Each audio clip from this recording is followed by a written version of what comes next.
네, SK증권 주주분들 반갑습니다. 안녕하세요. 네, 안녕하세요. 보통의 매매꾼입니다.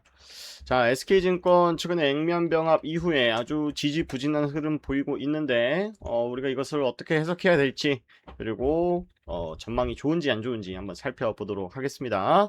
자, 오늘 처음 영상 올려드리는데, 제가 앞으로 꾸준하게 좀 업데이트를 해드릴 예정입니다. SK증권 말고도 제가 좋은 종목들 많이 엄선해가지고 영상 많이 올려드리고 있거든요. 그래서 빠르게 정보를 받아보시려면 구독과 좋아요 필수인 거 아시죠? 그래서 많은 구독 부탁드리면서 오늘 영상 시작해 보도록 할 텐데, 자, 여러분들 SK증권에 대한 인지는 어떻게 돼 있으십니까? 여러분들 이제 내가 SK증권 주주보다는 내가 그냥 일반적인 주식 투자자로서 소비자로서 SK증권에 대한 이미지와 느낌은 어때요?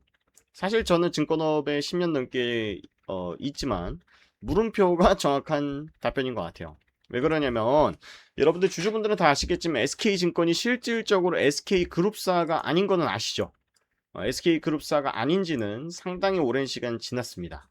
자, 그래서 이번 연도 연말에 SK 브랜드 명을 쓸 수 있는 계약 기간의 만료 기간이고, 그걸 더 쓸 수 있을지 없을지, 그리고 더 쓸지 안 쓸지에 대해서는 현재 최대 주주와 그 다음에 이제 SK와의 계약 관계에 따라서 결정이 될 텐데, 그 부분 아주 중요할 것 같습니다. 왜 그러냐면 그나마 지금 우리가 SK증권에 대한 인지도가 있는 건 SK라는 브랜드 네임 때문이거든요. 그래서 이것을 뗀다 그러면 어떤 브랜드로 가야 될지, 독자적인 브랜드로 런칭을 할지, 아니면은 다른 금융사나 또는 그룹에서, 대기업 그룹에서 인수를 해갈지에 따라서 SK증권의 향방이 결정이 될 것 같아요. 자, 일단 SK증권의 역사를 여러분들 아시나요? SK증권이 뿐만 아니라 사실 많은 증권사들이 과거에 여러분들 그 부동산 PF 사태 때문에 뭐 우리나라 부동산 뭐 끝났니 이제 버블 터졌니 엄청나게 좀 시끄러웠었던 거 아시죠? 근데 이제 SK증권 그때 당시에 SK증권의 재무 상황도 안 좋았고, 그 다음에 여러분들 이제 우리가 이 대출이라고 하면 결국 이제 선순위, 후순위 이렇게 나눌 텐데, 후순위로 갖고 있었던 채권이 많았다라는 거죠. 그래가지고 예를 들어서 회수를 할 수 있는 돈이 만 1000억이라고 쳤을 때, 채권은 이제 뭐 한 1500에다가 가정했을 때, 선순위 같은 경우에는 한 1000억 정도를 회수를 할 수가 있죠. 그 다음에 중순위 받아내고 후순위는 그 중에서 한 200억, 100억 정도 받아내나요? 거의 이제 뭐 휴지 조각이 될 수도 있었던 상황이었다. 상황이었다. 그래가지고 SK증권이 회사 이제 매각 이슈뿐만 아니라 그런 PF 사태 때문에 동전주였죠. 그래가지고 얼마 전에 이제 액면병합이 됐던 케이스인데, 결국에는 현재 SK증권이 타 증권사들 비해서 재무구조가 탄탄하지 않았다. 탄탄하지 않았다. 그리고 지금 무엇보다 중요한 게 아까 제가 브랜드 네임 말씀을 드렸는데, 지금 JNW 파트너스라고 하는 회사가 최대 주주죠. 근데 여기가 사실상 우리가 알고 있는 흔히 말하는 삼성증권, 미래에셋증권, 그러니까 종합금융사라든가 또는 뭐 계열회사라든가 그런 회사가 아니죠. 예전에 이제 SK그룹이 지배를 하다가 금산분리 때문에 매각을 하고 나서 아직까지 주인을 못 찾는 환경이에요.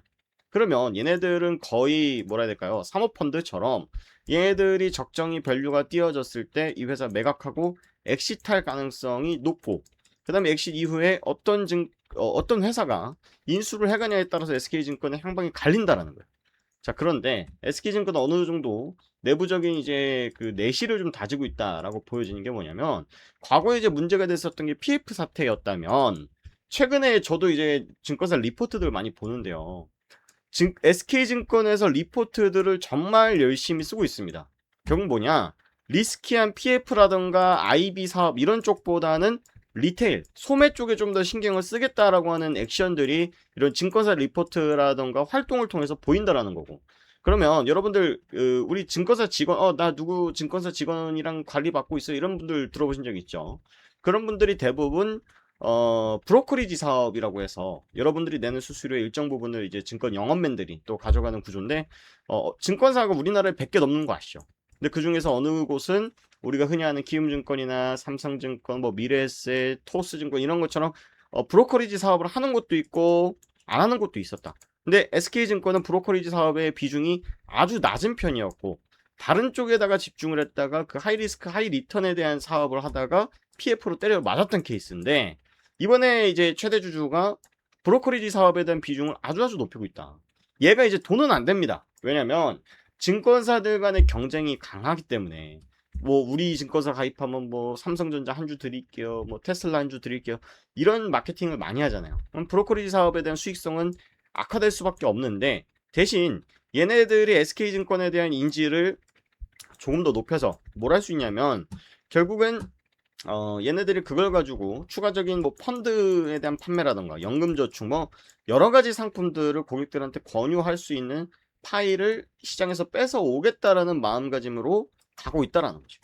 그래서 일단 방향성 자체는 괜찮다. 그리고 추후 누가 인수를 해간다라고 했을 때도 이 브로커리지 사업을 중점으로 우리가 간다라고 한다면 나쁘지 않을 것 같다. 뭐 예를 들어서 우리 이제 뭐 삼성증권 이런 종목들 보시면 최근에 잘 가죠. 그죠? 근데 우리 이제 상상인 증권 이런 종목들 여러분들 거래하십니까?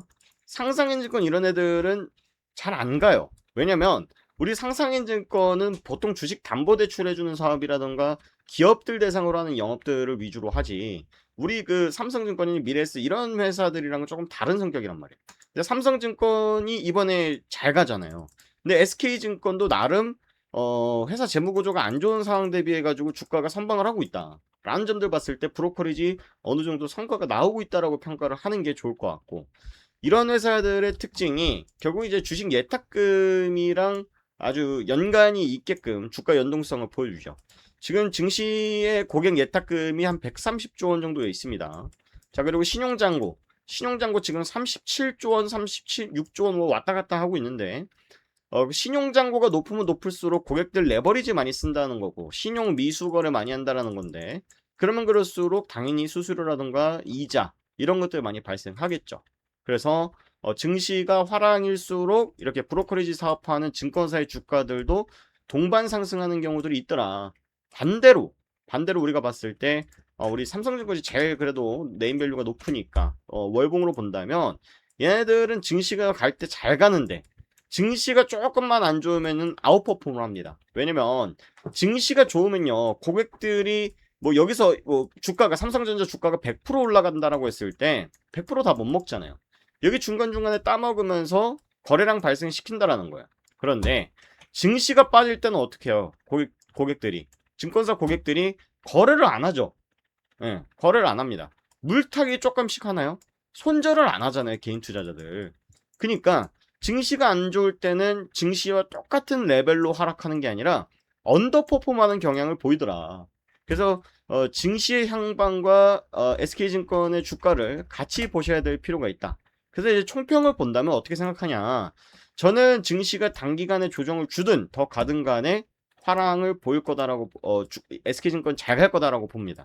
자, 예를 들어서 뭐 제가 증시 코스피 지수에 대한 지금 분석을 하는 게 아닙니다. 예를 들어서 오늘 8,788포인트에 마감을 했는데 예를 들어서 7,000포인트까지 갔어요. 근데 지금 투심이 어때요? 좋습니까? 나쁜 편입니까? 아주 좋은 편이죠. 오히려 난 여기까지 가면은 인생 몰빵을 할 수 있을 것 같은데 비싸서 못 사겠다라고 하는 인식들이 더 강한 만큼 내려오면은 거래량이 더 증가될 가능성이 있다라고 보는 게 맞아요. 그죠? 자, 그래서 거래 대금을 한번 보자면, 자, 지금 보시면 거래 대금 요거를 넘겨설라 그러면은 주가가 내려갔다가 올라오면은 요걸 초과하는 거래 대금 만들어낼 수 있다라고 저는 생각을 하는 거예요. 그러면 그럴수록 SK증권의 주가도 긍정적인 반응을 할 수 있는 가능성이 높고, 그 다음에 여기 이동평균선 일봉상 100일선 이게 아주 중요한 선인데 여기가 지지가 된다라고 했을 때 다시 한번 고점 리트라이를 해볼 수 있는 시도를 해볼 수 있을 것 같다. 이렇게 보여집니다. 자, 그래서 SK증권 이름은 안 바뀌었지만 최대 주주가 아무래도 이제 사업에 대한 내용들 많이 개편을 하면서 활동성도 좀 반경이 넓어졌고 여러분들 긍정적인 요소들 많이 보인다라는 점 봤을 때 제가 꾸준히 좀 업데이트 해볼 만한 내용일 것 같아요. 그리고 우리 구독자님들 제가 또 선물을 드리자면 SK증권 만원 기원을 하면서 여러분들께 선물을 드리자면 오늘 우리 구독자분들 진짜 수익 파티였어요. 파티. 제가 뭐 돈 받고 하는 것도 아니고 정말 재능 기부하는데 LGCNS 제가 영상에서 3번 4번 이상 강조드렸던 종목인데 114%, 나무기술 102%, 그죠? 네이버 같은 경우도 제가 방송에서 최저점일 때, 자, 네이버도 남들이 뭐 이런 종목을 왜 사냐라고 했을 때 이런 자리에서 제가 강조를 드렸고, 이런 거 LGCNS도 80% 수익 나신 구독자님이 계시고, 제가 여러분들께 이런 것들 많이 또 공유를 드리고 있어요. 그래서 제가 여러분들께 좋은 종목들 드리려면 구독을 좀 많이 눌러주셔야 되고, 제가 지금 우리 구독자분들과 하고 있는 게 제2의 SK하이닉스 찾아보자 이겁니다.